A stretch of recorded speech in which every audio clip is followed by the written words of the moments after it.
Hi there. Welcome to Adventures and Reviews with Bazooka Joe 777. Today, my very first review will be the Crusader Arms Templar Gen2. An honest guy's review on pros and cons and what I changed to the rifle. I've been the owner of this rifle for about a month now. I took it to the range probably 6 times. 7 tomorrow, hopefully. Give you my opinion, my pros, my cons, and the reasons I bought this gun compared to others on the market. And yeah, I'll give you my 2 cents.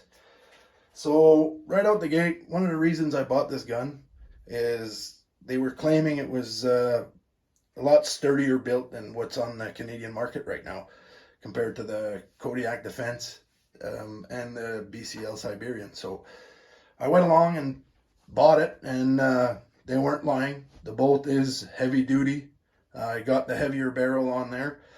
It's very sturdy. You can tell it's made for, it'll last a long while. The piston's a lot bigger. It's a chunkier rifle, but I like it. I really like it. And yeah, racking the handle, you can feel it. Yeah, I don't know, you can feel it's built, heavily built. So that's one thing. Another pro I ran about 300 rounds, maybe 350 in it. Not one jam, not one misfeed, nothing wrong. And I ran it with different types of mags, Magpul plastic mags, aluminum mags, those tin mags, the cross mags we have here in Canada, which are 10 rounds. No issues, no misfeeds, nothing wrong. Another pro I found is it's fairly accurate. Considering obviously I got it with the heavier barrel, depending on the ammo you're shooting, you go with like better ammo, better quality ammo, probably get way tighter groups. I have not yet reloaded for this rifle. I may do it in the future, see how it goes. If I do, I will make a video and post it, and you guys can have your own opinion. Another reason why I bought this gun, compatible with most AR-15 parts, such as grips, stocks, and triggers, and yeah, mainly those parts.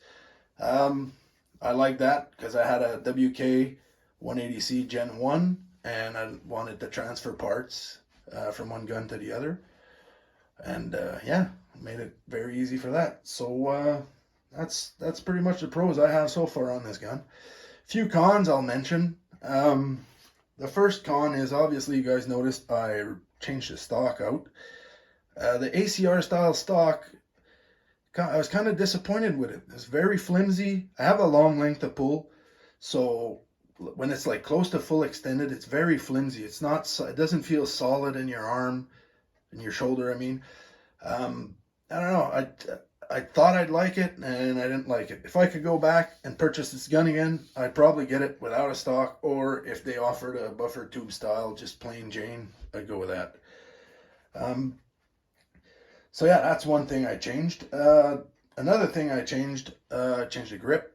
I like this Magpul grip. I think it's a Magpul MOE. Has storage for an oil bottle in the handle. I like that. Another thing I changed was that birdcage muzzle device that comes with it. I put a Surefire War Comp on because, well, it's not, I put it on, I had it on the WK, and I decided to switch it to the Crusader when I got the Crusader. I noticed a major difference on the WK with recoil and just the way it ran.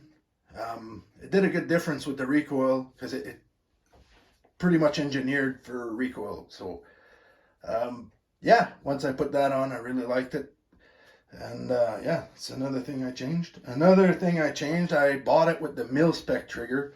And all you boys that shoot out there know about mil-spec triggers. They're gritty, not a good clean break. So, I don't know.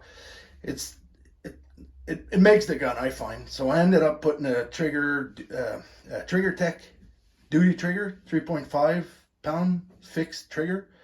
I've yet to try it. I'll give a review on that, and at some point, and see what you guys think about it.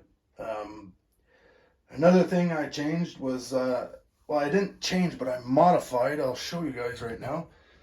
That I noticed that the charging handle was is a bit sharp on the finger.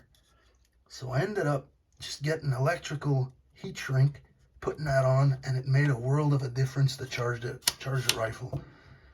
So if ever you guys have that same issue where it's a little bit sharp on your finger when you're racking it, and heat shrink will get her. So yeah, that's one of the things I did. And then last but not least, I obviously added attachments.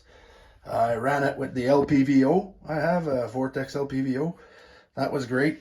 And for when I go in a 3-gun bay, I run the EOTech, and EOTech ran great. I noticed even without the ACR style stock, my head, I have a big head, I was kind of ducking for the EOTech sight, so I ended up putting a riser on, just for ease of finding the target. So I've yet to try it. I'll also give you guys my opinion on that. But yeah, so far so good. You guys want my honest opinion about this thing? It's is it worth $2,000? It's hard to say. It's kind of a lot of money in this day and age, and the way the inflation is in this country. But is it the best option, I think, on the market, in the Canadian market right now? Unless you want to spend $5,000 on a CZ Brand 2 or something along those lines, a B&T, it's a pretty darn good option, I find. And yeah, do I suggest it to other people? I definitely do. And yeah, I hope this review gives you guys an idea of what you guys, if you guys are looking to buy one or what. But a guy that bought it with his own money, I'd suggest it to others for sure. But like I said, if you can get it without that ACR style stock, that thing's a piece of junk, I find. But anywho, thank you for my very first review. Thank you for watching, and take care.